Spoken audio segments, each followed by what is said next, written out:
യാത്രകളെക്കുറിച്ചാണ് പറയുന്നത്. യാത്രകൾ എല്ലാവർക്കും ഇഷ്ടമാണ്.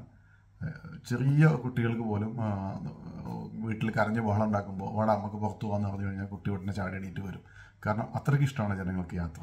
അത് ചെറിയ വയസ്സ് മുതൽ എത്ര പ്രായം ചെന്ന ആളുകൾ, അതായത് വളരെ പ്രായം ചെന്ന ആളുകൾ അവശരായിട്ട് വീട്ടിൽ കിടക്കുമ്പോഴും അവർക്ക് ഒരു മനസ്സിന് സമാധാനവും സന്തോഷവും നൽകാൻ വേണ്ടിയിട്ട് നമ്മൾ ചെയ്യുന്നത് അവരെ നമ്മുടെ കൂടെ കാറിൽ കയറ്റിയിട്ട് അല്ലെങ്കിൽ ഓട്ടോറിക്ഷ കയറ്റിയിട്ട് അല്ലെങ്കിൽ ബസ്സിൽ കയറ്റിയിട്ട് നമ്മൾ പറ്റാവുന്ന രീതിയിൽ നമ്മുടെ ട്രാൻസ്പോർട്ടേഷൻ സൗകര്യം ഉപയോഗിച്ച് അവരെ ഒന്ന് പുറം സ്ഥലത്ത് ഇങ്ങനെ കൊണ്ട് നടന്ന് കുറച്ച് നേരം ഒരു ഔട്ടിങ് കഴിഞ്ഞ് വന്നാൽ അവർക്കൊരു മനസ്സമാധാനം കിട്ടും. അത്രയ്ക്ക് രസകരമായ സംഗതിയാണ് യാത്ര. പക്ഷേ പല യാത്രകളും ഒരുപാട് എക്സ്പെൻസീവാണ്. എന്നാൽ തീരെ എക്സ്പെൻസീവ് അല്ലാത്ത യാത്രകളുണ്ട്. അപ്പോൾ ഞാനിപ്പോൾ UAEയിലാണുള്ളത്. UAEയിൽ നിന്ന് യാത്ര പോകുന്ന ഒരുപാട് ആളുകളുണ്ട്. അത് ഇവിടെ ഈ അബുദാബിയിൽ നിന്ന് വിസെയർ എന്ന് പറഞ്ഞിട്ട് ഒരു എയർപ്ലെയിൻ ഉണ്ട്, ഒരു ഫ്ലൈറ്റ് കമ്പനി ഉണ്ട്. അവർ തൊട്ടടുത്തുള്ള ചെറിയ രാജ്യങ്ങളിലേക്കൊക്കെ ഏറ്റവും ചെറിയ ബഡ്ജറ്റ് പ്രൈസിൽ അവർ ടിക്കറ്റ് കൊടുക്കുന്നുണ്ട്. ലൈക്ക് ഇപ്പോൾ ഉസ്ബെക്കിസ്ഥാനിലേക്ക് താഷ്കന്തിലേക്ക് അവർ ടിക്കറ്റ് കൊടുക്കുന്നത് 280 ദിർഹംസിന് ഒരു ടിക്കറ്റ് സിംഗിൾ. അപ്പോൾ നമ്മൾ ഒരു 560 ദിർഹംസ് ഉണ്ടെങ്കിൽ 2 and 4 ടിക്കറ്റ് കിട്ടും. അത്രയും ചെറിയ പ്രൈസ് മുതൽ അവർ ചില 120 ദിർഹത്തിനൊക്കെ കസാഖിസ്ഥാനിലേക്ക് ടിക്കറ്റ് കിട്ടും. അപ്പോൾ യാത്രകളെ പ്രോത്സാഹിപ്പിക്കുക അവരുടെ ഈ വിസെയറിൻ്റെ ഒരു എന്താ പറയുക മാർക്കറ്റിംഗ് സ്ട്രാറ്റജി അങ്ങനെയൊക്കെയാണ് അത്. പക്ഷെ നമ്മളെ സംബന്ധിച്ചിടത്തോളം ഏറ്റവും ചുരുങ്ങിയ പൈസയ്ക്ക് എങ്ങനെ ട്രാവൽ ചെയ്യാൻ പറ്റും എന്ന് നോക്കുകയാണ്. എൻ്റെ ഒരു സുഹൃത്തുണ്ട് അറഫാത്ത് എന്ന് പറഞ്ഞിട്ട്, അദ്ദേഹം ഒരുപാട് ട്രാവൽ ചെയ്യുന്നുണ്ട്. പക്ഷേ ഒരു ബ്ലോഗിലോ എവിടെയും പ്രത്യക്ഷപ്പെടുന്നില്ല. സ്വന്തമായിട്ട് ട്രാവൽ ചെയ്യാണ്. സ്വന്തമായിട്ട് ട്രാവൽ ചെയ്യുമ്പോൾ അദ്ദേഹം ഏറ്റവും കുറഞ്ഞ പൈസയ്ക്ക് എങ്ങനെ ട്രാവൽ ചെയ്യാൻ പറ്റുന്നതാണ്. ഓരോ സ്ഥലത്ത് പോകുമ്പോഴും അവിടെ ഹോസ്റ്റലിൽ അല്ലെങ്കിൽ അതേപോലെയുള്ള കൂടുതൽ ആളുകൾ ഒരുമിച്ച് താമസിക്കുന്ന സ്ഥലങ്ങളിൽ ടിക്കറ്റ് എടുത്തിട്ട് താമസിക്കുകയും ഉറങ്ങുകയും സ്ട്രീറ്റിൽ നിന്ന് ഫുഡ് കഴിക്കുകയും അങ്ങനെയൊക്കെ ചെയ്യുന്ന വളരെ രസകരമായിട്ടൊരു യാത്രയെ കൊണ്ടാടുന്ന ആളുകളുണ്ട്. ഇതിപ്പോൾ നമ്മളത് പറയാൻ കാരണം വെച്ചാൽ ഓരോ യാത്രയും ഓരോ സഞ്ചാരവും ഒരു മനുഷ്യന് ഒരു മുതൽക്കൂട്ടാണ്. അവൻ്റെ ചിന്തകളെ സമ്പുഷ്ടമാക്കും, അവൻ്റെ അറിവിനെ കൂടുതലാക്കും. അപ്പോൾ നമ്മൾ ഒരു യാത്ര പോയി ഇപ്പോൾ ഏറ്റവും ചെറിയ യാത്രയാവട്ടെ, ഇപ്പോൾ നമ്മൾ കേരളത്തിനകത്ത് തന്നെ ചെറിയ യാത്രകൾ ചെയ്യുകയാണെങ്കിൽ പോലും നമ്മൾ ആ പുതിയ ആളുകളെ കണ്ടുമുട്ടുകയും പുതിയ ജീവിത സാഹചര്യങ്ങൾ മനസ്സിലാക്കുകയും ആളുകളുടെ സ്വഭാവ സവിശേഷതകൾ മനസ്സിലാക്കുകയും ആളുകളുടെ കൊടുക്കൽ വാങ്ങലുകൾ പല കൊടുക്കൽ വാങ്ങലുകളുണ്ടാവും. അപ്പം നമ്മളുടെ അറിവ് ഓരോ ദിവസവും സമ്പുഷ്ടമായിക്കൊണ്ടിരിക്കും. അത് നമ്മളുടെ മറ്റ് ജീവിത സാഹചര്യങ്ങളോട് നമ്മൾ പ്രതികരിക്കുന്ന രീതിയെ മാറ്റിമറിക്കും. നമ്മൾ അതുവരെ പ്രതികരിച്ചിരുന്ന രീതിയിലായിരിക്കില്ല പിന്നൊരു ദിവസം പ്രതികരിക്കുക. ബിക്കോസ് നമ്മളൊന്നും കൂടെ അപ്ഡേറ്റഡ് ആയിട്ടുണ്ടാവും, നമ്മൾ കൂടുതൽ അറിവ് ഉള്ള ആളായിട്ട് മാറിയിട്ടുണ്ടാവും. അപ്പോൾ ഇതൊക്കെയാണ് യാത്രയോടുള്ള ഏറ്റവും വലിയ അഡ്വാൻറ്റേജ്. അപ്പോൾ യാത്രകൾ ചെയ്യുക. അത്തരത്തിലുള്ള ഒരു യാത്ര ചെയ്ത ഒരു അനുഭവം ഞാൻ അതിൽ ഈ വീഡിയോയിലൂടെ പങ്കുവെക്കുകയാണ്. അപ്പോൾ ഈ യാത്രകൾ എല്ലാവരും ചെയ്യണം. കഴിയുന്നത്ര ചെറിയ ബഡ്ജറ്റിലാണെങ്കിൽ ചെറിയ ബഡ്ജറ്റിൽ, വലിയ ബഡ്ജറ്റിലാണെങ്കിൽ വലിയ ബഡ്ജറ്റ്. ഇത് കൂടുതൽ യാത്ര ചെയ്യുന്ന ആളുകൾക്ക് വേണ്ടിയുള്ള വീഡിയോ അല്ല. എന്നാൽ തീരെ യാത്ര ചെയ്യാത്ത എന്നുവെച്ചാൽ യാത്ര ചെയ്യാൻ ഇഷ്ടപ്പെടുന്ന ഒരുപാട് ആളുകളുണ്ട്, അവർക്ക് വേണ്ടിയിട്ടുള്ള ചെറിയൊരു വീഡിയോ ആണ് ഇപ്പോൾ ഞാൻ പറയാൻ പോകുന്നത്. അടുത്തിടെ ഞാൻ നടത്തിയ ഒരു അമേരിക്കൻ യാത്രയെക്കുറിച്ചാണ്. ഈ അമേരിക്കൻ യാത്ര എങ്ങനെ നടത്തി, അതിൻ്റെ വിസ എങ്ങനെയാണ് സമ്പാദിച്ചത്, അതിൻ്റെ ചിലവുകൾ എങ്ങനെയാണ്, മറ്റുള്ള അതിൻ്റെ ഡീറ്റെയിൽസ്, വിസ ആപ്ലിക്കേഷൻ എങ്ങനെ ചെയ്യാം, ഈ കാര്യങ്ങളൊക്കെ ഞാൻ ഈ വേറൊരു വീഡിയോ ഒരു കുഞ്ഞു വീഡിയോ ആയിട്ട് ഇതിൽ ചെയ്തിട്ടുണ്ട്. അത് വേണ്ടവർ അവിടെ നിന്ന് കണ്ട് മനസ്സിലാക്കുക, അല്ലാത്തവർ കണ്ടിന്യൂ ചെയ്യാം. ഇതിനകത്ത് ഈ അമേരിക്കയിലേക്ക് യാത്ര ചെയ്തപ്പോൾ അമേരിക്കയിലേക്ക് യാത്ര ചെയ്യേണ്ട ആവശ്യം എന്താണ്? വേറൊരു കോണ്ടിനെൻ്റാണ്. നമ്മൾ മുമ്പ് തന്നെ സ്കൂളിലൊക്കെ പഠിക്കുന്ന കാലത്ത് പഠിച്ചു തുടങ്ങിയതാണ്. നമ്മുടെ നാട്ടിൽ രാത്രിയാകുമ്പോൾ അവിടെ പകലായിരിക്കും, അവിടെ പകലാകുമ്പോൾ രാത്രിയായിരിക്കും. അപ്പോൾ ഇത്രയും ദൂരമുള്ള സ്ഥലമാണ്, ഈ ഗ്ലോബിൻ്റെ അങ്ങേ സൈഡിലുള്ള സ്ഥലമാണ്. അപ്പോൾ ആ സ്ഥലം നമുക്കൊന്ന് കാണണമെന്ന് തീർച്ചയായും ഉണ്ടായിരിക്കും. പക്ഷേ അവിടെ ഇത്രയും പൈസ ചിലവാക്കിയിട്ട് നമ്മൾ യാത്ര ചെയ്യുമ്പോൾ അവിടെ കണ്ടിരിക്കേണ്ട സാധനങ്ങൾ എന്തൊക്കെയാണ് എന്ന് ഞാൻ ചെറുതായിട്ടൊന്ന് ഗൂഗിൾ ചെയ്ത് നോക്കി. അപ്പോൾ ഓഫ് കോഴ്സ് നമ്മുടെ ഉള്ളിലുള്ള ചില സംഗതികളുണ്ട്. അതിലൊന്നായിരുന്നു ഈ ന്യൂയോർക്ക് സിറ്റിയുടെ ഡെവലപ്മെൻറ്റും ന്യൂയോർക്ക് സിറ്റിയുമായി ബന്ധപ്പെട്ട് വളരെ ഇൻ്റഗ്രേറ്റഡായിട്ട് കിടക്കുന്ന ഒരു മെട്രോ സിസ്റ്റവും. ഇത് രണ്ടും കൂടെ വളരെ ജോയിൻ്റായിട്ട് കിടക്കുന്ന സംഗതിയാണ്. New York metro system, subway system എന്ന് പറയുന്നത് ന്യൂയോർക്ക് നമ്മൾ സിറ്റി കൂടെ നടന്നു പോകുമ്പോൾ ഒരു സ്ട്രീറ്റിൽ ഒരു സൈഡിലായിട്ട് നമ്മൾ നോക്കുകയാണെങ്കിൽ ഒരു 10-20 സ്റ്റെപ്പ് താഴേക്ക് പോകുന്ന ഒരു കോണി ഇങ്ങനെ കാണാം. അങ്ങനെ ഏത് സ്ട്രീറ്റിൽ നിന്നും ഇങ്ങനെ താഴേക്ക് ഇറങ്ങി പോകുന്നൊരു കോണി കാണാം. 20 സ്റ്റെപ്പ് താഴത്തേക്ക് ഇറങ്ങിയാൽ നമ്മൾ എവിടെയെത്തി? മെട്രോയിലെത്തി. അത്രയും ഈസി ആയിട്ട് ആക്സസ് ചെയ്യാൻ പറ്റും ഏത് സ്ട്രീറ്റിൽ നിന്നും. അത്രയധികം വൈഡായിട്ട് ബൃഹത്തായ ഒരു നെറ്റ്വർക്കാണ് ഈ ന്യൂയോർക്ക് സിറ്റിയുടെ അടിയിലുള്ള മെട്രോ. അപ്പോൾ അത് ഒന്ന് കാണണം, അത് എക്സ്പീരിയൻസ് ചെയ്യണം.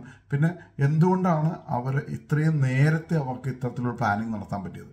നമ്മൾ ഇപ്പോൾ കൊച്ചിയിലെ ഇപ്പോൾ പുതിയ മെട്രോൻ്റെ എക്സ്റ്റൻഷൻ നടക്കുന്നു, അതുപോലെ തന്നെ UAE പുതിയ ട്രെയിൻ സംവിധാനം വരുന്നു, ഒരുപാട് സ്ഥലങ്ങളിൽ മെട്രോ സംവിധാനങ്ങൾ വരുന്നു.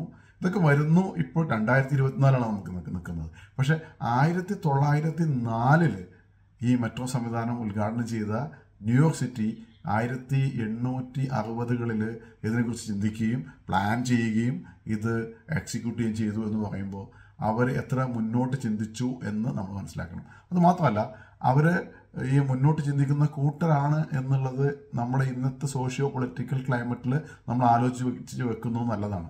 കാരണം നമ്മൾ ഇന്ന് കാണുന്നതല്ല അവർ ചിന്തിക്കുന്നത്. അവർ ഒരു 100 കൊല്ലം മുമ്പിലേക്ക് ചിന്തിച്ചിട്ടായിരിക്കും പലതും ചെയ്യുന്നുണ്ടായിരിക്കുക. അപ്പം നമ്മൾ അതിനെ കോമ്പീറ്റ് ചെയ്യാൻ, അതിനെ ഡിഫൻസിൽ നമ്മൾ നിൽക്കുകയാണെങ്കിൽ, അല്ലെങ്കിൽ ഏത് തരത്തിലും അതിനോടുമായിട്ട് സഹകരിക്കാനോ പ്രതികരിക്കാനോ പ്രതിരോധിക്കാനോ നമ്മൾ ശ്രമിക്കുന്നുണ്ടെങ്കിൽ നമ്മൾ ഇത്തരത്തിലുള്ള ചിന്ത നമ്മുടെ മനസ്സിലുള്ളത് നല്ലതാണ്. അവർ ഇത്രയധികം മുന്നോട്ട് ചിന്തിച്ചിട്ട് ചെയ്യുന്ന ആളുകളാണ് എന്നുള്ളത്. അപ്പോൾ നമ്മൾ വീണ്ടും ന്യൂയോർക്ക് മെട്രോയുടെ അവസ്ഥയിലേക്ക് വരാം. അപ്പോൾ ഈ ന്യൂയോർക്ക് മെട്രോ കാണണം എന്നും അതുപോലെ തന്നെ ന്യൂയോർക്ക് സിറ്റിയിലൂടെ നടന്ന് ആ സിറ്റിയുടെ ഒരു ഒരു ഒരു എന്താ പറയുക എടുപ്പ് മനസ്സിലാക്കണമെന്നും എനിക്കുണ്ടായിരുന്നു. അതാണ് ഒന്ന് എന്നെ ആകർഷിച്ച സംഭവം. രണ്ടാമത്തെ ഒരു സംഭവം എന്തായിരുന്നു വെച്ചാൽ, ന്യൂയോർക്ക് സിറ്റിയിലെ തന്നെ ന്യൂയോർക്ക് ബസ് സ്റ്റേഷൻ എന്ന് പറയുന്നത് വളരെ പ്രമാദമായൊരു സാധനമാണ്. കാരണം 4 നില ബേസ്മെൻറ്റും 3 നില അപ്പർ ഫ്ലോറുമുള്ള സൂപ്പർ സ്ട്രക്ചറുമുള്ള ഒരു വലിയ സംവിധാനമാണ് ഈ ന്യൂയോർക്ക് ബസ് സ്റ്റേഷൻ. ഒരുപാട് ബസ്സുകൾ, അത് അമേരിക്കയുടെ പല ഭാഗത്തു നിന്നുള്ള ബസ്സുകളും വന്ന് കയറി ഇറങ്ങി പോകുന്ന വളരെ വലിയ ബൃഹത്തായ ഒരു സംവിധാനമാണ് ഈ New York port authority bus terminal എന്ന് പറയുന്നത്. അത് ബസ് കയറി പോകുന്ന 2ാമത്തെ നിലയിലേക്ക് ബസ് ഇങ്ങനെ കയറി പോകുമ്പോൾ വളരെ ഇടുങ്ങിയ ഒരു കോറിഡോറിലൂടെയൊക്കെ പോകുന്ന പോലെ നമുക്കിങ്ങനെ തോന്നും. പക്ഷേ അന്നത്തെ ബസ്സുകൾ ചെറുതായിരുന്നു, അന്നത്തെ ബസ്സുകൾ വലുതാണ്. അതുകൊണ്ടാണ് അങ്ങനെ തോന്നുന്നത്. മുമ്പ് ഉണ്ടാക്കുന്ന കാലത്ത് ഇത് അത്യാവശ്യം വീതി വലുപ്പമൊക്കെ ഉണ്ടായിരുന്നു. പക്ഷേ ഇപ്പം അത് മാറ്റാൻ വയ്യ. കാരണം ഈ സാധനം ഉണ്ടാക്കിയിരിക്കുന്നത് മുഴുവൻ സ്റ്റീൽ സ്ട്രക്ചറിലാണ്. H ഫ്രെയിംസും C ഫ്രെയിംസും C ചാനൽസും ഉപയോഗിച്ചിട്ട് റിവറ്റഡ് ആയിട്ട് ചെയ്തിട്ടുള്ള എല്ലാ ജോയിൻസും റിവറ്റഡ് ജോയിൻസ് ആണ്. അത് ഇതിൻ്റെ ഈ ഇമേജസ്, പഴയ ഇമേജസ് എടുത്ത് നോക്കിയാൽ നമുക്ക് കാണാൻ പറ്റും. എല്ലാ റിവറ്റഡ് ജോയിൻസ് ആണ്. ഇത് അത്രയും രസകരമായിട്ട് ചെയ്തിട്ടുണ്ട്. അപ്പോൾ അതിലാണ് ഇപ്പോഴും ആ ബസ് ടെർമിനൽ ഓപ്പറേറ്റ് ചെയ്യുന്നത്. ഇന്നത്തെ കാലത്ത് 2024 ആ ബസ്സുകൾ ഓപ്പറേറ്റ് ചെയ്യുന്നത് സെയിം ടെർമിനലിലാണ്. അപ്പോൾ അത് കാണാൻ മാത്രമുണ്ട്, അത് എക്സ്പീരിയൻസ് ചെയ്യാനുണ്ട്, അതിൻ്റെ ഒരു സംവിധാനങ്ങളും മറ്റു കാര്യങ്ങളൊക്കെ. അപ്പോൾ അത് ഒന്ന് എന്നെ അട്രാക്ട് ചെയ്യുന്നുണ്ടായിരുന്നു. അങ്ങനെ കുറേ കാര്യങ്ങൾ എനിക്ക് കുതൂഹലമായിട്ട് തോന്നിയത്, എക്സൈറ്റ്മെൻറ്റ് തോന്നിയ കാര്യങ്ങളായിരുന്നു ഞാൻ US പോകുമ്പോൾ കാണണമെന്ന് ആഗ്രഹിച്ചിരുന്നത്. പിന്നെ ഓരോരുത്തർക്കും ഓരോന്നായിരിക്കും കേട്ടോ. അപ്പോൾ എൻ്റെ കുതൂഹലം എല്ലാവർക്കും കുതൂഹലമാവണമെന്നില്ല. അപ്പോൾ ഓരോരുത്തർക്കും ഓരോ ഇൻട്രസ്റ്റ് ഉണ്ടായിരിക്കും. അപ്പോൾ എന്നെ ആകർഷിച്ച സംഗതിയാണ് ഞാൻ പറഞ്ഞത്. ഇപ്പോൾ ഞാൻ ഇതിനകത്ത് കാണിക്കാൻ പോകുന്നത് ന്യൂയോർക്ക് സിറ്റിയിൽ നിന്ന് അകലെ ബോസ്റ്റൺ എന്ന സിറ്റി ഉണ്ട്. ബോസ്റ്റൺ സിറ്റിയുടെ കുറച്ച് അരികത്തുള്ള വേറെ കുറേ ഗ്രാമപ്രദേശങ്ങളുണ്ട്. അതിൽ ഗ്രാഫ്റ്റൺ എന്ന് പറഞ്ഞ ഒരു ഏരിയ ഉണ്ട്. ഗ്രാഫ്റ്റൺ ഒരു ചെറിയ ഒരു പഞ്ചായത്ത് പോലെ പറയാം നമുക്ക്. ആ ഗ്രാഫ്റ്റണിൽ ഒരു ക്ലോക്ക് മ്യൂസിയം ഉണ്ട്. ഈ ക്ലോക്കുകളുടെ ചരിത്രവും ക്ലോക്ക് ഉണ്ടാക്കിയ ആളുകളുടെ ചരിത്രവും ഒക്കെ കൂടിക്കഴിഞ്ഞ് കിടക്കുന്ന ഒരു മ്യൂസിയമാണത്. ആ മ്യൂസിയം വില്ലാർഡ് ബ്രദേഴ്സിൻ്റെ വീടും അവരുടെ വർക്ക്ഷോപ്പുമായിരുന്ന സെയിം ബിൽഡിങ്ങും ആ സ്ട്രക്ചറും തന്നെയാണ്. അത് സെയിം സ്ഥലത്ത് തന്നെയാണ്. അതിനെ ക്രിയേറ്റ് ചെയ്തിട്ട് അവിടെ ഒരു മ്യൂസിയമായിട്ട് കൺവേർട്ട് ചെയ്തിട്ടുള്ളത്. അപ്പോൾ അവിടെ നമുക്ക് ഒരാൾക്ക് $40 ആണ് അവർ ചാർജ് ചെയ്യുന്നത്. നമ്മൾ ചെന്ന ഉടനെ തന്നെ നമുക്ക് ആ ഒരു ടൈമിംഗ് ഉണ്ട്, രാവിലെ എത്ര സമയം മുതൽ ഇത്ര സമയം വരെ എന്ന്. ആ സമയത്ത് നമ്മൾ ടിക്കറ്റ് എടുത്തിട്ട് കയറിയാൽ അതിപ്പോൾ 2 ആളാണെങ്കിലും ഒരാളാണെങ്കിൽ പോലും അവിടെ ഒരു ഹിസ്റ്റോറിയൻ കം മ്യൂസിയം ക്യൂറേറ്റർ ഉണ്ട്. അവർ ഇത് കംപ്ലീറ്റ് എക്സ്പ്ലെയിൻ ചെയ്ത് തരും. എല്ലാ ചരിത്രം A to Z അവർ പറഞ്ഞുകൊണ്ടിരിക്കും. നമ്മുടെ സംശയങ്ങൾ നമുക്ക് ചോദിക്കാം, നമുക്ക് ഡിസ്കസ് ചെയ്യാം. അങ്ങനെ ഒരു ½ hour വീഡിയോ ആണ്. അവിടെ കാണാൻ വരുന്ന ആളുകൾ മുഴുവനും കൂടുതലായിട്ടും സ്റ്റുഡൻസ് ആണ്. അതിൽ 3ാം ക്ലാസ്സിലെയും 4ാം ക്ലാസ്സിലെയും കുട്ടികളെയും കൊണ്ടുവരുന്ന സ്കൂളുകാരാണ് കൂടുതലുണ്ടായിരിക്കുക. അതിൻ്റെ കാരണം എന്താണെന്ന് വെച്ചാൽ അമേരിക്കൻ വിദ്യാഭ്യാസത്തിൻ്റെ ഒരു ഭാഗം രസകരമായ സംഗതി എന്ന് വെച്ചാൽ അവർ പഠിപ്പിക്കുന്ന സംഗതികൾ പ്രാക്ടീസ് ചെയ്യാനും ഹിസ്റ്ററി പഠിപ്പിക്കുകയാണെങ്കിൽ അത് കണ്ട് തൊട്ട് മനസ്സിലാക്കിയിട്ട് ആണ് ഹിസ്റ്ററി പഠിപ്പിക്കുന്നത്. അപ്പോൾ അത്രയും സമയം അവർ അതിനുവേണ്ടി ഏർപ്പെടുത്തുന്നുണ്ട്, അത്ര സൗകര്യങ്ങൾ ഏർപ്പെടുത്തുന്നുണ്ട്. അപ്പോൾ 3ാം ക്ലാസ്സിലെയും 4ാം ക്ലാസ്സിലെയും കുട്ടികളാണ് ഈ മ്യൂസിയത്തിൽ കൂടുതലായിട്ട് സന്ദർശകർ. അപ്പോൾ ആ കുട്ടികളെ അവർ ഇതിൻ്റെ ഇടയിൽ അന്വേഷിക്കുകയുണ്ടായി, കുട്ടികളുമായിട്ട് വന്നതാണോ എന്ന് ചോദിക്കുകയുണ്ടായി. അപ്പോൾ നമ്മൾ കുട്ടികളുമായിട്ട് വന്നതല്ല, നമ്മളിതിൻ്റെ ഒരു ഹിസ്റ്ററി പഠിക്കാൻ തന്നെ വന്നതാണ് എന്ന് പറയുകയും അവരതെല്ലാം എക്സ്പ്ലെയിൻ ചെയ്തിരിക്കുകയാണ്. അപ്പോൾ നിങ്ങളിത് കണ്ടിട്ട്, അത് കുറച്ച് നീളമുണ്ട്, ഒരു ഹാഫ് ആൻ അവർ വീഡിയോ ആണ്. അപ്പോൾ ഇത് കണ്ടിട്ട് നിങ്ങൾക്ക് ഇഷ്ടപ്പെടുകയാണെങ്കിൽ നിങ്ങൾ കുട്ടികൾക്ക് കേൾപ്പിച്ചു കൊടുക്കുക, കാണിച്ചു കൊടുക്കുക. കാരണം കുറച്ചെന്തെങ്കിലും ഒക്കെ പഠിക്കാൻ പറ്റും. ഞാൻ നേരത്തെ പറഞ്ഞല്ലോ, ഏത് യാത്രയും ഒരു പഠനമാണ്, ഏത് പഠനവും നമുക്ക് ഒരു സമ്പത്താണ്. അത് കൂടുതൽ ആളുകളിലേക്ക് എത്തിക്കുന്നത്, കൂടുതൽ ആളുകളെ സമ്പത്തുള്ളവരാക്കി സമ്പുഷ്ടമാക്കുന്ന ഒരു സംഗതിയാണ്. അപ്പോൾ അതുകൊണ്ട് ഈ വീഡിയോ കണ്ടിട്ട് ഇഷ്ടപ്പെട്ടാൽ അത് ബാക്കിയുള്ളവർ ഷെയർ ചെയ്യുക, കൂടുതൽ ആളുകളിലേക്ക് എത്തിക്കാൻ ശ്രമിക്കുക. Thank you. Okay, done. Welcome to the Willard House and Clock Museum. Thank you. You're welcome. This is the original home and birthplace of the first generation of the Willard clockmakers. There were 3 generations of them.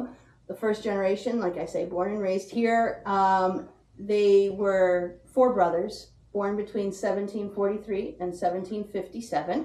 To give you an idea of the time period, they were, in order of age, Benjamin, Simon, Ephraim, and Aaron. Right. Starts out as a shoemaker, which is what their father did. After training under their father, he goes to Hartford, Connecticut, where he's renting space, he's renting space from a clockmaker shop, but he's always listed as making shoes while he's there. And then he returns to Grafton about 4 years later, and all of a sudden he's advertising as a clockmaker. So he's made a switch. We're thinking he hired someone to teach him the basics of clockmaking, enough to say, oh yes, I'm a clockmaker now. So then Benjamin goes on to hire a man by the name of John Morris to teach his younger brother Simon. Simon's the right age to be starting an apprenticeship. He's about 10 years younger. And Simon really takes to clockmaking. He's innovative, he tinkers, he figures things out for himself, and Simon's the most famous of the whole bunch. Simon goes on to have 3 patents during his very long lifetime, and his second patent is his most famous, so that's the one we usually start out with, and that was for his patent timepiece. Okay. Which, the big deal with these is they are an 8-day weight-driven movement, like a tall clock, but in a smaller space. Okay. You change the gearing so it drops the weight less in the same period of time. Okay. These are about half the price of a tall clock as well, so they're a little bit more affordable, but they were still fairly expensive. Sure. We also have a copy of the original patent and description for them, which is kind of on the other side of over there. Okay, all right. And that was from 1802. The original document was signed by Thomas Jefferson, who was president, and James Madison, who was Secretary of State at the time. It's that much famed. Okay. Okay, cool.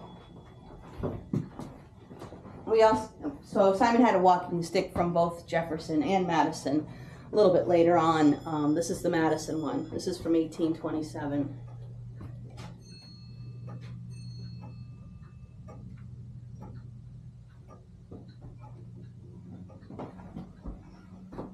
And the firearms are kind of just a Grafton-centric side note. Nothing to do with the Willards, but these were both Grafton-made firearms. There's a lot of gunsmithing in this area in the mid-1800s. So the top one is an Edwin Wesson. He's the older brother of Daniel Wesson, who teamed up with Smith to make Smith & Wesson. And then the little one is a boot pistol. Okay. And that was by a gunsmith named Ethan Allen, not to be confused with the famous Vermonter, Ethan Allen. Okay. Okay. Little bump here, just watch your Yeah, step. it's okay. Okay. This is the oldest part of the house. This was built somewhere between 1718 and 1744. This was pretty much it at first. The whole house was the length of this room. Width was about twice, the width of the whole house was about twice the width of this room. So that covers the front entrance and a little bit into what is now the next room. We're assuming there was a loft at that point. Now there's a full room up above this one, but that was a later addition. We have a lot of period pieces in the museum, which means the people who founded this museum bought a lot of antiques from approximately the right time period and filled the place out because the Willard's things were gone. Yeah. To substitute. Was that? To substitute. Yeah, just to substitute, to give it a homey feel. Right, okay. But the three major pieces in here, there's this. This is a spit jack or a roasting jack. It's a mechanical rotisserie. You tie your meat to the loops, you wind it up, it turns the meat in front of the fire. Simon patented a weight-driven version of this. This one's spring-driven, it's English. But Simon patented a weight-driven version, which he called a clock jack. It still works? I think it does. We just don't run it. Right, okay. And this is the keying space, and here where you hang them. Yep. Right.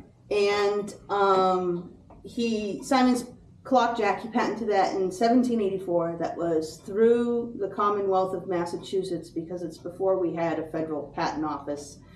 And it was a 5-year patent thing, and they told him he couldn't sell them for more than 3 pounds a piece. So they're gonna take his patent away. Cool. And then this is probably the oldest piece we have at all. This is about 1767.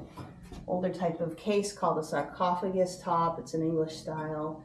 And then the dials, Benjamin started making clocks about the tail end of this style, when this dial was kind of on its way out. It's what's called a composite dial. It has that cast decoration, which is then attached to the corners and the arch of the dial. This was sold to somebody and taken back, or it was? Oh, these all belonged to people, and then over the years they've been donated or they've gone through auction houses and they've been bought for this place. And then this little guy is about 1769. It's probably the oldest piece we have by Simon. It's a 30-hour passing strike clock. So that's what your shorter weight-driven movements used to be. They used to only last a day. You had to wind them once a day.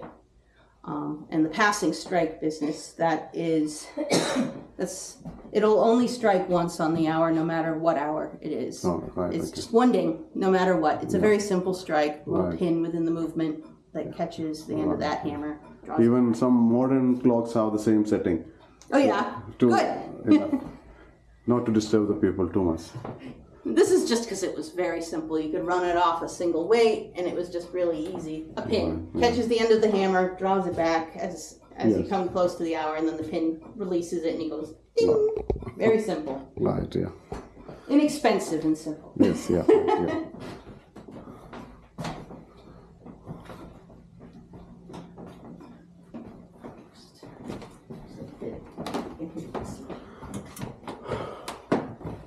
So this is a little bit later, but the same idea, 30-hour, weight-driven, passing strike. This one's a wall clock, whereas the other one's kind of more in the shelf style. So most of this room was part of an addition. We're thinking they put that on about 1755.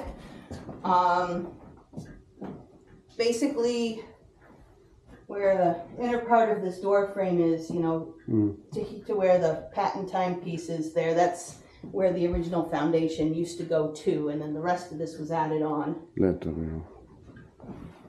And we're thinking that's when they put the full size upstairs onto. So the house grew considerably. Yeah. We do have some family things in here. This is Simon's daughter, Julia. A lot of things came down through her family, including his desk, his chair, and his glasses. And then that's Simon when he was about 40. artist unknown, but whoever it was had apparently painted somebody else first who did not feel like paying because it is a used canvas. There's another portrait of somebody else upside down under Simon's portrait. The other guy's eye, I'll show you. And chic show through on the waistcoat just Yes, there. yeah, it's visible, yes. That's visible, yeah. So we'll never know who the other guy is, but he didn't feel like paying, so Right. he doesn't get to be known. Maybe under the first layer, like Michelangelo. Yeah. Could be. That happens a lot. There's a lot of paintings. Every once in a while, lost Yes. Recovered later. Van Goghs will end up under Van Goghs everybody's been looking at for Yes. a long time. Cool. And we don't, so when I say the Willards were clockmakers, I do mean that they were strictly dealing in movements, just the guts, the gears, the mechanisms. So the cases are by cabinet makers, the dials are done by people specialized in either ornamental metalwork or ornamental painting. Ornamental painters would have reverse painted these glasses, like on these patent timepieces. We don't usually know who the other people involved are. Yeah. They usually, so head of the clock shop gets his name, he gets first dibs on putting his name on the piece. And then whoever's in charge of the cabinet making shop and whoever's in charge of like the dial, the painting, usually they kind of get second chances at putting their names, they might get their name on there, but it's usually going to be somewhere that's not obvious. We do know these glasses are actually signed by Spencer Nolan, so we know that he painted these. And both these patent timepieces you'll see have the same eagle on top. It's carved wood, it's gilded, it is specifically on a ball, like it's going to launch itself off. That specific eagle indicates that the case was made by John Doggett's cabinet making shop. In age 1753? So John Doggett, I'm trying to remember what his years were. Yeah, okay. Is anyone else going to get that? It's okay. Cool. It's Tim! Oh, okay, cool. John Doggett, I can't remember what his years are, but I mean, so this would have been in 1807 or something. Yeah, okay. The specific piece, probably. And John Doggett was in Roxbury, Massachusetts, and the Willards do end up moving. So Simon, Ephraim, and Aaron end up moving to the Roxbury, Boston area because that's where the clients are. It makes more sense. Puts them closer to the other artisans, the better other artisans they'd be working with. Puts them close to the things they need coming in from England because that's where the harbor is. This is, I mean, it's up a river, but certainly not as close to where things are coming in from elsewhere. Right, okay. This is the country and not a hub of business. Watch out for thresholds. Okay. I'm not gonna lie, I was wicked excited until I did this. Oh no. Okay, he hit a stick. Alright, well. Sorry I had to do some bad news. Hopefully it's... So these are some older images of this place. This is about 1895, we think, so kind of end of the 1800s. This is more like the 1950s. You can see this place is really falling apart at that point. Yes. And then this is getting it fixed up about 1969, 1970, and then all fixed up about 1971. And this is where the older parts of the house end, and then this was all built, Later on. added on in 1970, extended in 1986, and another room in 1990. So the house really, so the museum, it was all for the sake of the museum. This room is mostly dedicated to Aaron Willard, youngest of the original four brothers.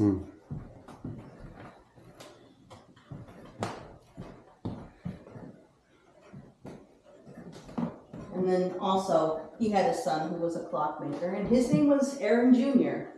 So Okay. there's a lot of duplicate names. Yeah, okay.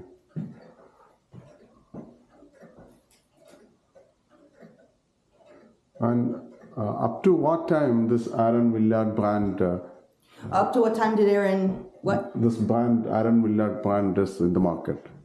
Oh, up to what point Yeah. were they doing like tall clocks? Yeah. I think, I'm trying to think of the latest, or the most recent tall clock that we have. I think probably around 1900? no. They stopped, the Willards stopped altogether in 1870. Aaron specifically stopped probably in the 1830s, and that kind of makes sense. I'm thinking, yeah, we'll say around 1830 would probably be kind of the end of them making the tall clocks, because they never went into mass production the way a lot of makers and companies in Connecticut did. They were kind of on the edge of it, but they didn't kind of like go over the hill on that. You know, they didn't. Okay. I mean, they were not that kind of a businessman, you mean? Yeah, I mean, they were working towards it. It's kind of. And they taught people who did become that way, who did go into business that way. Right. And I heard that the Swiss watchmakers, the present Swiss watchmakers in Switzerland, has some connection with Willard. Somebody took technology from here. Oh, maybe. I don't know. I hadn't heard that, but I won't say it didn't happen. Most of the people I know who were, directly influenced by the Willards kind of stayed in New England, or, at least this side of the Atlantic. But who knows? Yeah, oh, sure. And this is portrait of Aaron Willard, a production of an oil painting. Yep. Gilded wooden frame by John Doggett. Yep, John Doggett, he doesn't just do eagles and clock cases. He actually more often did frames and looking glasses. That was kind of his thing. His way of doing. So that's what these guys are. These are called Massachusetts shelf clocks. Originally, they're a 30-hour type, but Simon Willard's patent timepiece mechanism kind of fits really well in those. So they kind of become 8-day pieces as a result.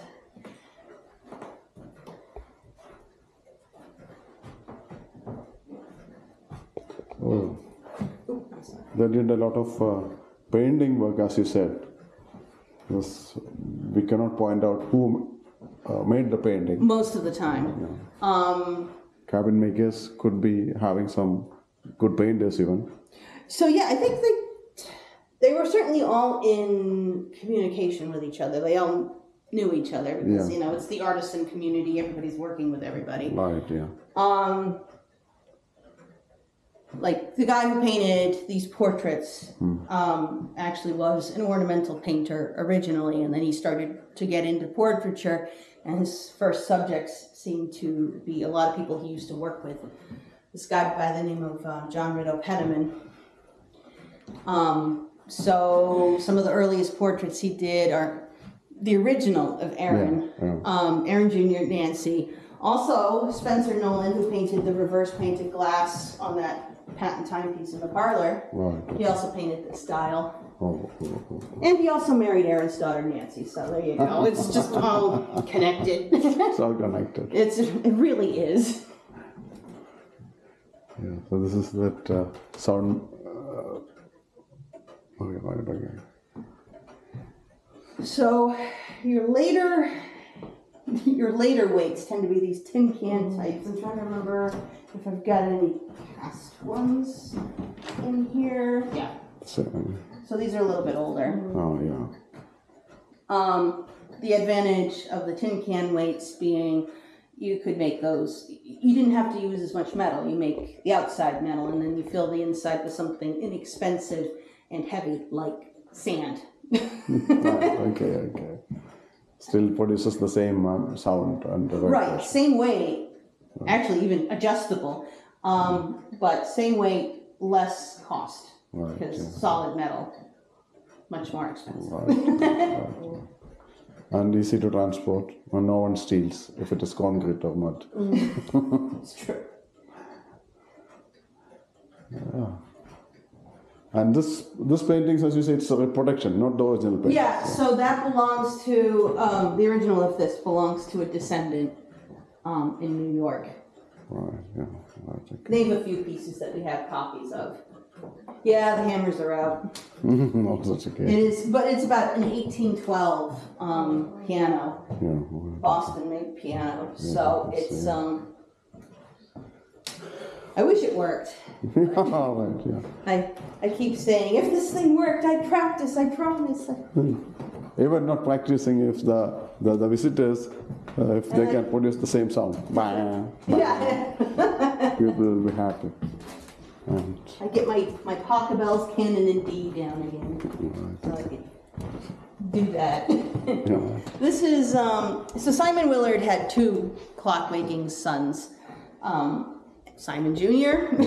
And, and Benjamin. oh, Benjamin gave him, so this Benjamin, Simon's son Benjamin, gave himself a middle name of Franklin, so we can tell him apart from the other Benjamin. Benjamin Franklin, Yeah. Willard. Used to be cool to be named after statesmen. Yeah, There was a period of time. right. Not as much anymore. Sure. So Simon Willard Jr., his business, because he had to contend with the mass production out of Connecticut, his business was a lot more importation of specialty pieces. They were probably coming in semi-finished, and he was finishing them off in his shop. But importation of specialty pieces like astronomical regulators. These are extremely accurate timekeepers. They were used for observatories, universities, eventually once they were trains, train stations, places where you needed extremely accurate timekeeping. So this one that kind of looks like a Gothic church and this one that looks like a Greek pillar are both astronomical regulators. This one's just not running. Yeah, right. Simon Jr. also dealt in and learned how to repair chronometers, which we have an example in the glass case there. But then we have these two pieces that are right near each other here that have to do with a first generation Simon Sr. So these are examples of Simon Willard Sr.'s third patent. He patented these in 1818. He called them his patent alarm timepieces. They are an early American alarm clock, and people were not super enthusiastic about them. So when did this switch from weight-loaded mechanism to spring-loaded mechanism? So my understanding is springs existed at the time. Now, as for the popularity, springs were always an option, but I think they became more popular in this country with mass production out of Connecticut. So we'll say somewhere around 1830, 1840. Means around the time of Benjamin Franklin. Yeah, around the time, about the time that Benjamin F's dying, unfortunately, when he was about like late 30s, about to sign 20s. off. When he signed off, springs came out. Yeah, there you go. It was, I think the reason, I'm not positive, but I'm thinking the reason that the mass producers tended to go with the spring is it's probably less expensive and it's more compact. More compact. You don't have to deal with space. Don't have to worry about space. The disadvantage of a spring is it is not as reliable a power source. Your early American clocks, they tended to go the way of the weight because that is a consistent, it is the same type of heavy the whole way down until it is supported by something and it just isn't heavy. Whereas a spring has a lot of energy at first, but then as it expands, there's less and less energy, so it'll slow down a little bit. Yeah, yeah. So there was a give and take or a negotiation between comfort and accuracy. right, yes, it's what do we want most, you know? For time, we need accuracy. Yes. So I think they were early American clocks and timepieces. I think we were going more for as much accuracy as we can manage. And space was fine. We were fine with space. But then when you get to mass production, they're looking to do it as cheaply as possible. Cheaply and quickly as possible. So I think springs fit the bill in that case Right. more. Okay. So now I take you back all the way back to the starting of the clock. Okay. Where did the first clock was made? In England or in America? Okay. I don't know if it kind of depends where you want to draw the line. What do you want to call a clock? But here's what I know. I think it's about 1380. It's in an English abbey. It doesn't have a dial, but it is weight driven and it strikes bells. Then, if you can call it a clock, it is in England. Okay. Yes, I think, and I don't know if that's the first one, but it is certainly one of the first ones. It's Right. Okay. It doesn't. It's very simple, and I think it has an escapement. I don't know that it has a pendulum. Yeah. Right. It's Yeah. It's something. Yeah. A yearly crude clock. yeah. It did what it was supposed to do. Yeah. And the thing is, as time goes on, so somebody adds something, and they're like, "Oh, let's do that," and then somebody a little bit later says, "Oh, I can make it better," and let's stick a pendulum on that, and that makes it better. And then somebody eventually says, "Oh, if I do that," and it builds. Yeah. It expands. It builds. Rebuilds. It's not one guy's idea. Yeah. Of course. It's not one. It's a lot of people's idea. Pattern timepiece. Wow. So this is a pattern timepiece. Right. So what is the patency here? Oh, it's the 8-day weight-driven movement in a shorter space. Right. Okay. That was the biggie. That time? It also included some basic measurements on the case and the fact that the pendulum's in front of the weight instead of behind it. Yeah. No problem. Okay. It's okay. Yeah. And this, the Big Daddy? This is a gallery clock. They do come in different sizes. This is kind of on the bigger end. They're for open public places like churches a lot of times. This one came from a building called the Boylston Market Building, which was a lot like Faneuil Hall in Boston. Businesses and meeting space, just that kind of a building. Yeah. And one personal question. Yes.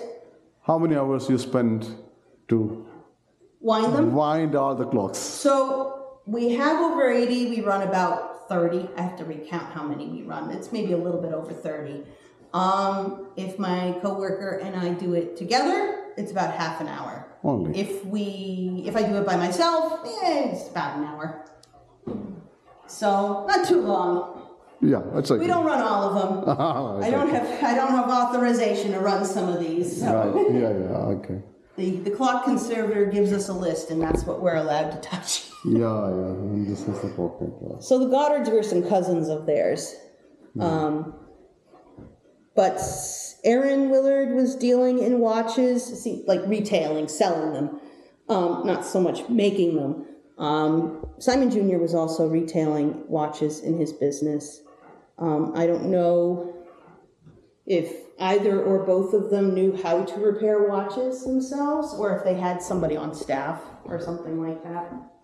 I'm more inclined to think that Simon Jr. might have learned how to repair watches, but I don't have the exact word on that.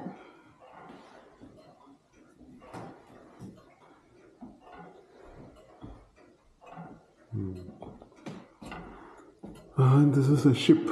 Yep. I'm going to give it a little bit of light because that fort shows up better. Right, yeah. Could be the first of its kind. Oh, rocking ship clocks. I mean, they were... Okay, how old is this one? I don't know when they came out with that. Oh, they're not telling me when it was. I'm going to say it's like 1770. Okay, it's Roxbury. Yeah. 1775? Could be. 77? Something like that. Yeah. I think they were a thing. They cost a little bit more. Yeah, sure. Because they're fancier. So you don't see as many of them as you see, kind of like standard clock dials. This could be custom made. I guess it depends if there was marked interest. But I imagine probably be somebody requests it and say, oh yes, I want one of those rocking ship. Can I open? I'll get it for you.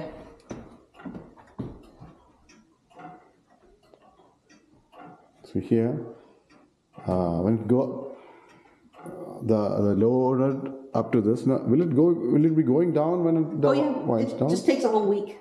Oh. They'll be down here by okay. Wednesday. We just wound them yesterday. Okay. So it's slow. Oops. Okay, you can close it. Okay. Cool.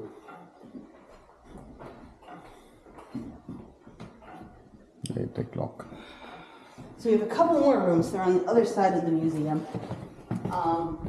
Our main gallery is kind of set up for an event we have tonight, so it's a little less open than usual up here. Okay.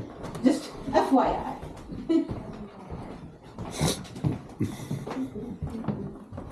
Hi. Hello. Hello. Little ramp there. Oh, and I forgot to start this guy up again. It's okay. We have to go half an hour, really.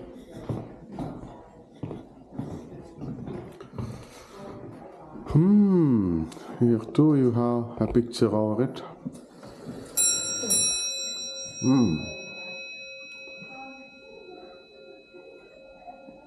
I forgot to start it yesterday. It was a little ahead, so I was waiting when I wound it up.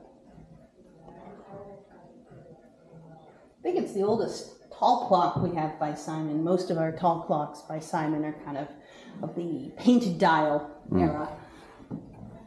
But I like this one a lot. I think the moon dial is pretty cute on that one. Here also you have another picture. Yeah. So typically a moon dial will have a moon and a moon opposite each other, and then on one side you'll have a ship under sail, and on the other side you'll have kind of a landscape. Sometimes you have a figure. This is probably the most boring figure of the three we have. She's just kind of standing there. Yeah. But this is one of the few Ephraim Willard clocks we have. We don't have too many of them. Ephraim's barely mentioned ever. He's the quiet one. Probably the moon appearance and disappearance of the moon has some relation with the geological position of the moon. Right, so if you set this correctly, it's supposed to help you keep track of the phases, the rise, the phases of the moon. Yeah, sorry. Right, They are not set correctly. Not all of them work. Yeah. Like this one's stationary. Yeah. I think it was sometimes that extra bit of mechanism just causes too much trouble as it gets older. So you just disconnect it, and the rest of the mechanism runs just fine without it. Yeah. But that was the evolution from showing the time only to showing something else along with it. Right. Yep. Evolving from one phase to the other. Yep. So a few of them, a pretty standard complication is showing the seconds. That's pretty easy. It's a straight shot from the part that's kind of letting everything out, called the escapement.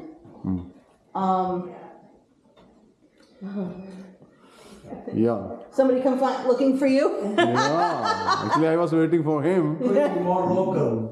because he gave me a bigger explanation on how the clock were, transformed from one phase to the other. Okay. So I was expecting him to come along with me, but he is late. My kids have been here many times. Oh, yeah. Have they been with the third grade? Or is it or you just brought them? I brought them here Okay. many times. I think they all did the third grade too. I was going to say, most often we get the kids because of the third grade. All the third graders come here. Yeah, so a lot of these have the seconds bit, which is probably the easiest complication to do. It's just a straight shot from the escapement. You just extend the pin the escapement sits on. And then sometimes you'll have the actually a lot of times you have the calendar wheel, which, if set correctly, will tell you what day of the month it is, and then some of them will have the moon phase dial too. Right, okay.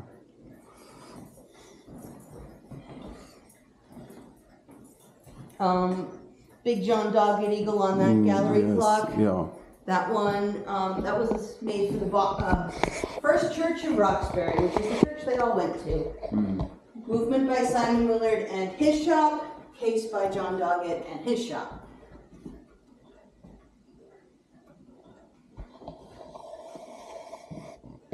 And then this is my favorite.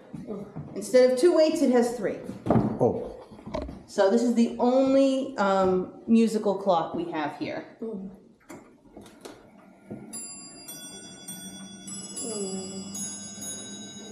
So you have 3 winding places, one for the musical, one for the running, Sorry, one for the what?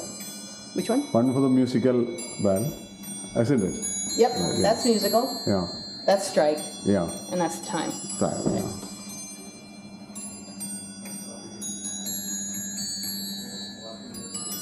So this is yeah.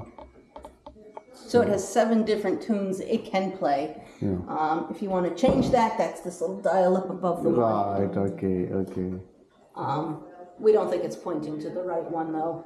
We think that the selector's a little off.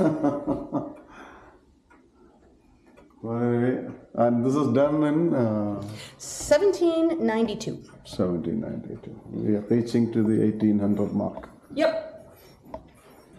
And we have kind of more identification on the different parts of this than usual. I don't think it's marked, but the case is attributed to a cabinet maker named, or at least the shop, Stephen Badlam. This is kind of, he liked to put fans in the corners of his doors. And the dial is signed by an ornamental artist named John Minot. And it's the tallest one we have currently. We have someone who's talking about donating a large clock collection, and when I'm going with when that comes here, there will be clocks 2 feet taller than that. There is an 11-foot clock. Wow. Yeah, it is not a Willard. It's a Howard, Edward Howard, but Aaron Willard Jr. taught Edward Howard, who then went on to have a company and mass produce. Did they ever formally set themselves up in Waltham? No, they were never in Waltham. They were never in Waltham. No, they were never. You said there was some relation to the Swiss watchmakers. The Waltham clock makers. Waltham is known as a watch city, and they made the clock makers and the watches, and they were the ones staffed it. Yeah. But I can't. I'm trying to remember who was big in Waltham, but there might be like an apprenticeship relationship. Not the Willards themselves were never in Waltham, but they're mostly Boston, Roxbury. I'm trying to remember the other surrounding areas, but Waltham's a little too far north.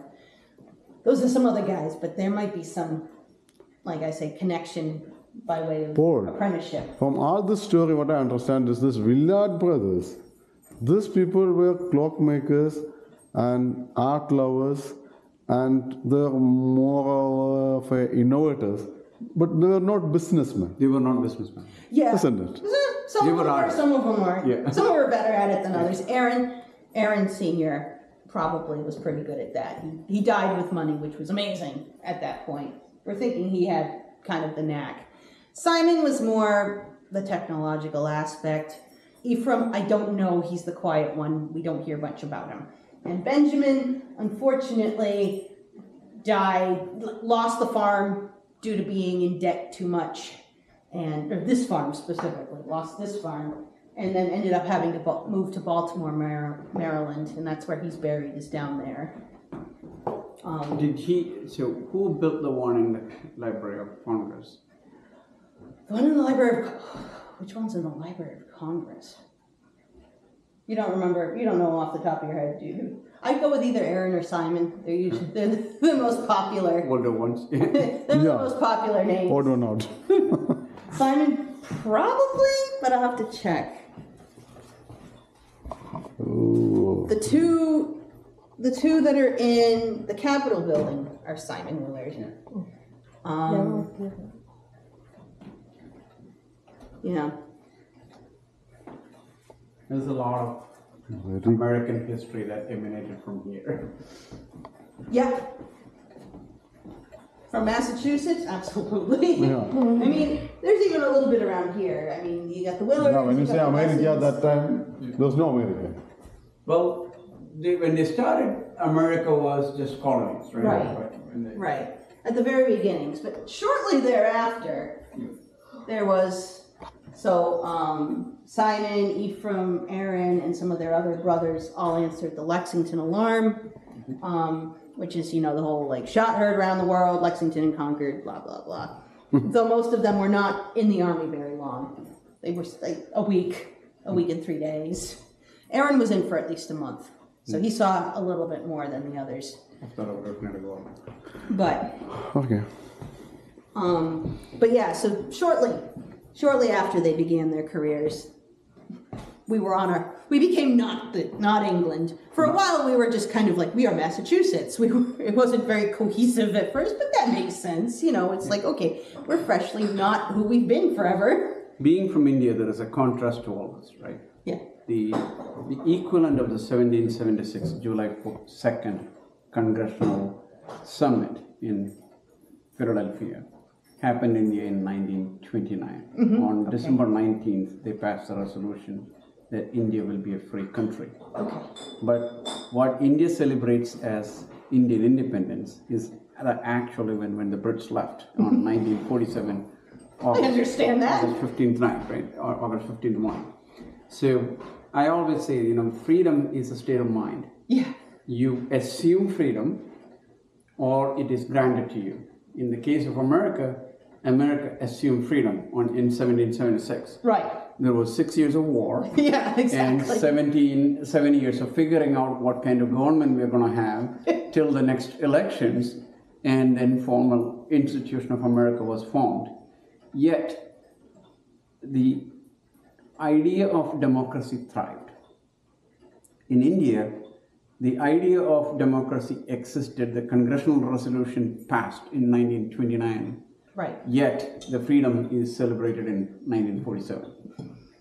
Yeah. Only when your stomach is filled, you say enough. Yes. That makes sense. This is a full contrast to Two democracies. that got freedom from. Democracies, we think about it differently. World's largest democracies on earth has two different ways of Ways of understanding. understanding, but both were British colonies. Yeah, sure. Yes, what do we have in common? England. It's this little country. So this is Everywhere. painted in 1790 Yep, about 1790. or a reproduction? Yeah, so the original belongs to the Chicago Art Institute. I think it's about this big. It's not, I have to look again what the measurements are. But You should go see this because Chicago Art Institute also hosts American Gothic. Oh, it has American Gothic in there too? Cool. We have seen that. Okay, That's fun. let's move on to the next. I actually had a woman come through, and I'm inclined to believe her. Her family owned this, and her uncle got a hold of it and sold it to the museum, and the family is, well, she's peeved. I think the rest of the family's forgiven him. She doesn't know why. All right. Do you guys see the other side? Yeah, that side we went already. We've been All through all good. this. No. The last stop, let me get this. We've got the tower clock. Yeah. So this is what runs the dial on the outside of the building. This is twin to the one that's in the Congregational Church in downtown Grafton.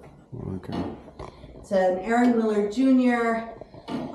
Tower clock, time and strike, and it ran 2 dials. This one came from a Congregational Church in Marshfield, Massachusetts. Stand is new, so we can show it off, prop it up, give the weight somewhere to be. Pendulum too. Normally these are about 3 floors up, with the pit all the way down to the first floor. So there's space for the weights to drop and make it last a week. The idea being it's the same idea as a tall clock, only bigger in every way. Well, actually, more like the tall clock is the same idea as a tower clock, only scaled down. But these do tend to come first. Wow, Willard's gents timepiece is 5 to pound 2. So that is not our Willards. Maybe some relation of theirs. This probably came from England. Like mid 1800s. So not our guys, but it's a big family though. There's a lot of Willards around. There's a lot of Willards around this country. There's just. But I heard the name first time when we moved here, 2007. It makes sense. There's just, there's so many of them. But, and there's a lot of people who, don't carry the name anymore, but they're still of the family. It's just, 12 is the magic number of children to have for generations. At that time. At that time, right. Not as much anymore, though every once in a while, not necessarily descendants of the Willards, but just other families, they'll say, and they had 12 kids. And somebody will say, oh yeah, my father was one of 17. I'm like, well, God bless his mother. I can't even imagine. Managing that many kids is Thank you. Yeah. Okay, the Willards generally weren't even that crazy. That's a lot of kids. So this is the clock shop. We're back to some older construction. This was built about 1767. It didn't used to be attached. It used to be a separate building right next door. But and Willard must be sitting from here, Benjamin. I don't know if that's exactly his stool, but it is. Can you imitate? Stand-in. Can you imitate, Mr. Paul? They're